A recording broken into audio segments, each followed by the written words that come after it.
Good evening, students. In continuation, merits and demerits of organic farming. We have already discussed the three advantages or merits of the organic farming. The fourth one is that organic farming, they are cost effective because there is no extra cost of chemicals.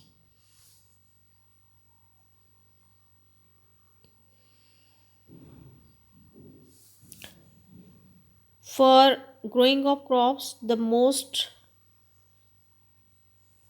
expensive part is the cost of fertilizers and agrochemical chemicals.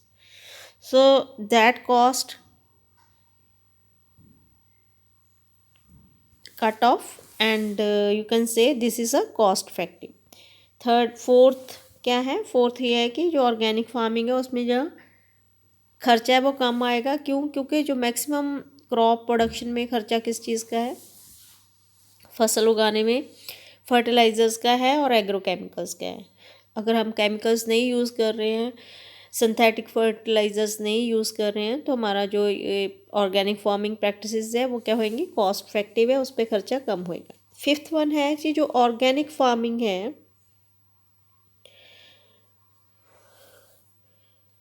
Pollution free products from agriculture, तो जो भी हमारे पास products होएगा agriculture का वो क्या होएगा, उसमें पोल्यूशन नहीं होएगा। तो इस तरह से जो हमारी सोसाइटी है, जो हमारा एनवायरनमेंट है वो क्या होएगा, पोल्यूशन से फ्री होएगा।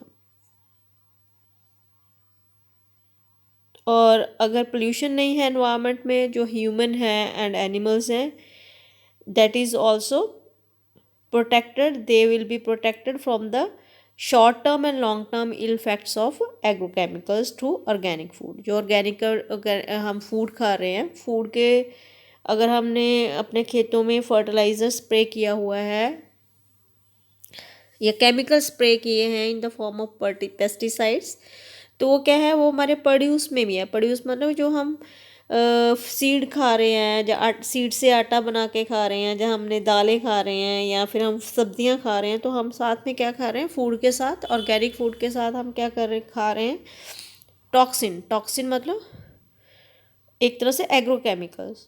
अगर लेकिन जब हम ऑर्गेनिक खाएंगे तो उसमें क्या होएगा, ये सारे जो पोल्यूशंस हैं या इल इफेक्ट्स हैं, शॉर्ट टर्म है लॉन्ग टर्म है, वो ख़त्म हो जाएंगे। सिक्स वन इज़ द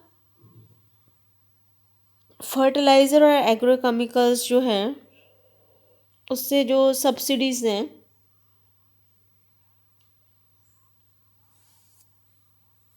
वो जो मिलती हैं, जैसे एक एस्टिमेट है कि 5,000 करोड़ एनुअली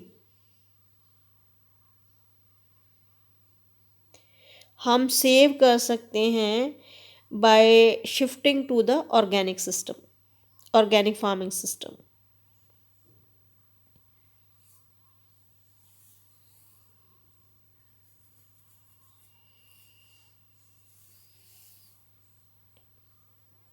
अब हम करेंगे लिमिटेशंस क्या है, क्या मतलब फ़ायदे हैं, जो फ़ायदे हमने कर लिए हैं कि एनवायरनमेंट जो है वो पोल्यूशन फ्री रहेगा, केमिकल्स नहीं होंगे, ह्यूमन हेल्थ एनिमल हेल्थ पे कोई इफ़ेक्ट नहीं आएगा, और सॉइल की जो फर्टिलिटी है वो मेंटेन रहेगी।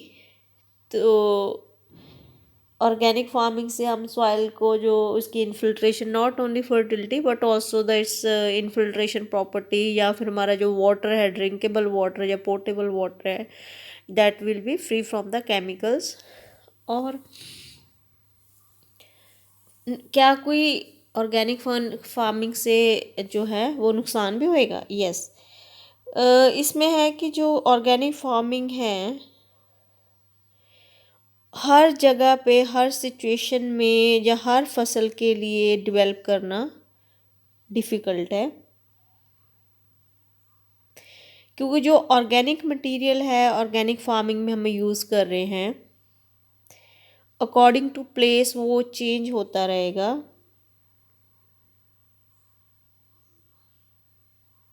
इसलिए जो ऑर्गेनिक फार्मिंग प्रैक्टिसेस हैं, मतलब प्रैक्टिस ऑफ प्रैक्टिसेस हैं, जो प्रैक्टिस है वो भी जो मतलब जो मेथड है वो भी जो है अकॉर्डिंग टू प्लेस जो है वो चेंज होएगा। सो हर इकोसिस्टम के लिए जो कंपोनेंट्स हैं उनको हमने डेवलप कैसे करना है, सेपरेटली। तो that is a challenge. And then second one is that अगर हम शॉर्ट टाइम के लिए ऑर्गेनिक फार्मिंग प्रैक्टिस कर रहे हैं तो उससे हमें कोई ज़्यादा फ़ायदा नहीं होएगा यील्ड के फॉर्म में, या फिर जो यील्ड का इंक्रीज़ है वो एकदम से नहीं बढ़ेगी, it will be gradually increase, मतलब टाइम लगेगा। सो मोस्टली जो टाइम बेनिफिट के लिए या यील्ड एनहांसमेंट के लिए चाहिए वो टाइम होता है 3 to 8 years। तो 3 to 8 years अगर किसी किसान को वेट करना है बेनिफिट के लिए, that is a long time and lot of loss of the farmer. Third one जो है कि जो ऑर्गेनिक मैन्योर्स हैं वो क्या हैं, बल्कि हैं और इसमें जो लो कंसंट्रेशन ऑफ न्यूट्रेंट्स हैं, तो उनको एक जगह से दूसरी जगह डिस्टेंट प्लेसेस में लेके जाना भी जो है वो क्या है, उसमें हमें ज़्यादा कॉस्ट चाहिए, लेबर चाहिए, और एक तरह से ये प्रॉब्लम है। So this is a major limitation.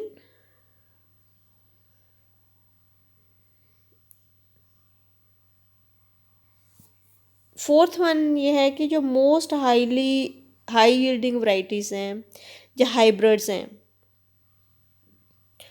जो हमने 3-4 साल लगाकर जो हैं डेवलप की हैं, तो उनका जो रिज़ल्ट आ रहा है, मतलब जो हमने वैरायटीज़ बनाई हैं, that is with the help of the fertilisers. और इनकी फर्टिलाइज़र की डिमांड या न्यूट्रिएंट्स की डिमांड जो है वो क्या है, काफ़ी ज़्यादा है। सो इनको ऑर्गेनिक सोर्सेस से, मतलब जो हाइब्रिड वैरायटीज़ हैं या हाई यील्डिंग वैरायटीज़ हैं, इनकी जो रिक्वायरमेंट है, अगर हम कहेंगे कि ऑर्गेनिक फर्टिलाइज़र से हम कंप्लीट कर लेंगे, तो this is also big problem. So some of them may not respond positively to the organic farming practices immediately। मतलब जो हाइब्रिड वैरायटीज़ हैं, अगर हम ऑर्गेनिक फार्मिंग पे उनको ग्रो, ऑर्गेनिक फार्मिंग प्रैक्टिसेस की हेल्प से अगर ग्रो करेंगे तो उनका वो ज़रूरी नहीं है कि पॉजिटिव रिजल्ट हो।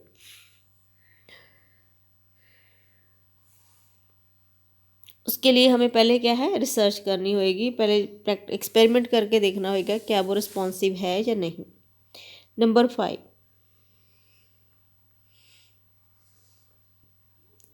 बहुत सारे बायोपेस्ट जिसको हम बोलते हैं, बायोपेस्टिसाइड जो है वो डेवलप कर लिए हैं हमने, लेकिन बायो हर्बिसाइड भी हमने डेवलप कर लिए हैं उसको, लेकिन यहाँ कुछ कंट्रीज़ में इसके लिए प्रॉब्लम है। और इसकी प्रॉब्लम क्या आ रही है कि अगर हम बायोपेस्टिसाइड्स या वीडिसाइड यूज़ करते हैं, अगर इसको हमने लॉन्ग जो हाई लेवल पे अब अगर कहेंगे, या यहाँ पे एक्सटेंसिव एग्रीकल्चर है, वहाँ पे क्या है, widely practised with the large agriculture holding managed with the small man power. So इसमें भी कुछ एक कंट्रीज़ में क्या है, प्रॉब्लम आ रही है।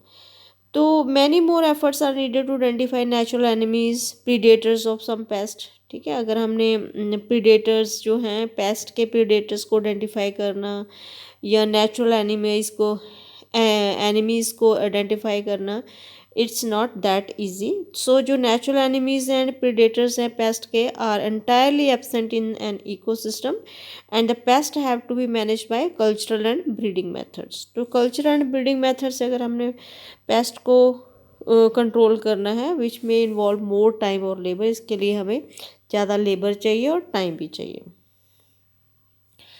तो ये सारी लिमिटेशंस हैं, इससे क्या होगा, ऑर्गेनिक फार्मिंग को क्या आ रही है, एक तरह से थ्रेट हम कह सकते हैं, थ्रेट आ रही हैं, बिकॉज ऑर्गेनिक फार्मिंग जो है उसको फुली करना है या पार्शली करना है, that is a bigger challenge you can say. So the जो concerned research efforts हैं उससे अभी जो काफ़ी स्ट्रॉन्ग कमिटमेंट आ रही है बाय द फार्मर्स, क्योंकि फार्मर्स जो हैं वो बहुत सारे फार्मर्स जो हैं इन लिमिटेशंस को ओवरकम करने से ऑर्गेनिक फार्मिंग की तरफ आने शुरू हुए हैं. So it is certainly not a easy task to regenerate and self supportive character of agro ecosystem.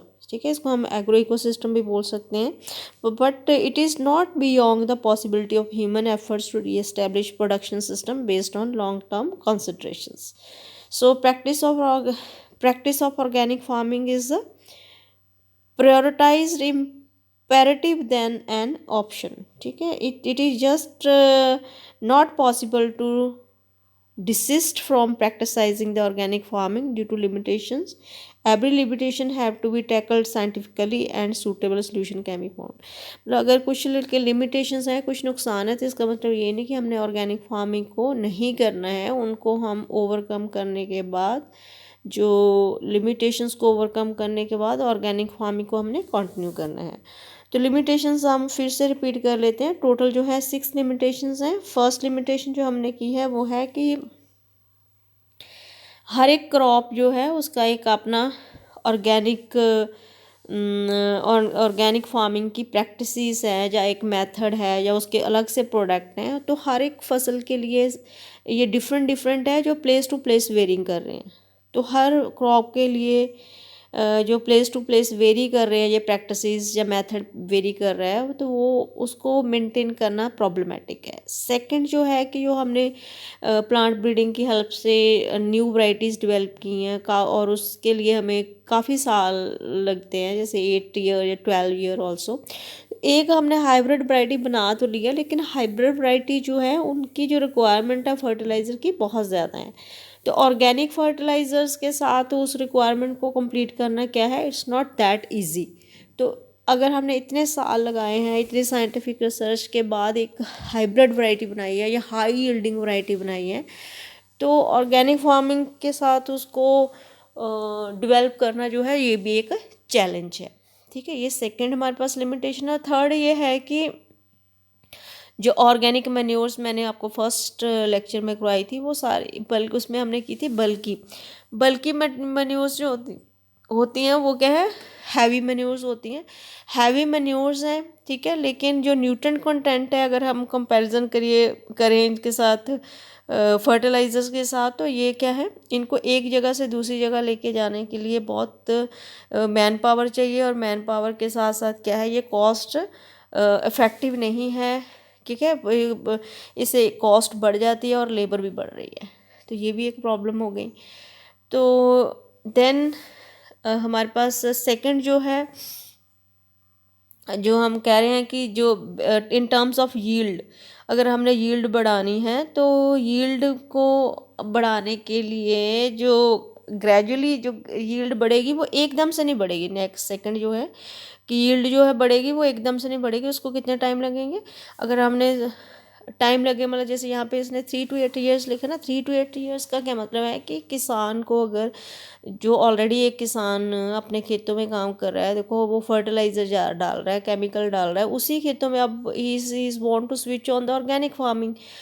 अब वो ऑर्गेनिक फार्मिंग में अगर उन्हीं खेतों में करेगा, तो उसको धीरे धीरे जो फर्टिलाइज़र का इफेक्ट है वो कम होने में कितने साल लग जाएंगे, 8 साल. तो 8 साल मतलब उसका क्या है, लॉस है. 8 साल उसे यील्ड जो है वो नहीं मिलेगी. अगर यील्ड बढ़ेगी तो वो धीरे धीरे बढ़ेगी. तो इसको ये this is also big challenge, मतलब ये एक तरह से चैलेंज है, या एक तरह से किसान के लिए हम कह सकते हैं कि चैलेंज ही नहीं, एक एक्सपेरिमेंट है. एक्सपेरिमेंट करने के लिए उसे जो है बहुत नुकसान हो सकता है. 8 साल का अगर आप उसका बेनिफिट देखें, तो उसको 8 साल जो है वेट करना पड़ेगा. तो that is a big challenge for to continue shift from our conventional method to the organic method. तो ये हमारी 4 प्रॉब्लम्स हैं. इसके साथ तो फिफ्थ वाली जो है कि जैसे हमने बायो पेस्टिसाइड्स लगवा लिए हैं, बायो इंसेक्टिसाइड्स या बायो हर्बिसाइड्स या बायो वीडिसाइड्स जो हैं मार्केट में आ चुके हैं. लेकिन अगर हम इनका सोचें तो लार्ज स्केल में अगर हमने एक्सटेंसिव फार्मिंग करनी है तो that is these are not that effective if will compare them with the chemical fertilisers, या सॉरी केमिकल पेस्टिसाइड्स या हर्बिसाइड्स या वीडिसाइड्स। ठीक है, ये हमारी क्या हुई, फिफ्थ प्रॉब्लम। तो एक जो है कि यहाँ पे हमने नेचुरल एनिमीज़ को आइडेंटिफाई करना है, प्रीडेटर्स ऑफ पेस्ट को आइडेंटिफाई करना है। तो ये जो नेचुरल चीज़ों को हमने यूज़ करना है एज ए बायोपेस्टिसाइड्स या फिर एज अ प्रीडेटर, तो उनको आइडेंटिफाई करना इतना इजी नहीं है। ठीक है, दिस इज़ अ चैलेंज। सो ये मेन एक ये प्रॉब्लम है।